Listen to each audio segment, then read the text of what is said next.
اللهم صل على سيدنا محمد.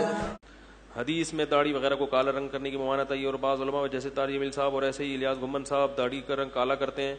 بھائی کالا نہیں کرتے، مولانا الیاس گھمن صاحب کا تو مجھے نہیں پتا، لیکن مولانا طارق جمیل صاحب کالا نہیں کرتے، داڑھی کو براؤن کرتے ہیں.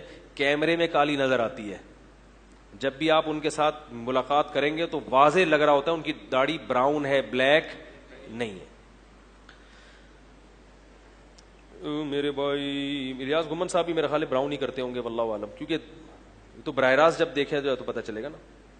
ماں باپ کی اجازت کے بغیر.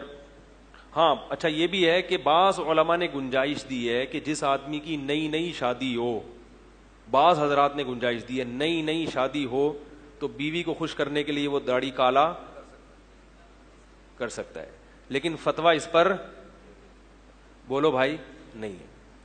تو اگر مولانا الیاس گھمن صاحب کی ہو سکتا ہے بالکل نہیں، کیونکہ وہ بھی ہماری طرح شادیاں کرتے ہی رہتے ہیں، رپورٹیں آتی رہتی ہیں، تو شاید انہوں نے کوئی نئی شادی کی ہو جو ہمیں پتہ نہ چلی ہو، تو بیوی کو خوش کرنے کے لیے اس قول کا سہارا لیا ہو.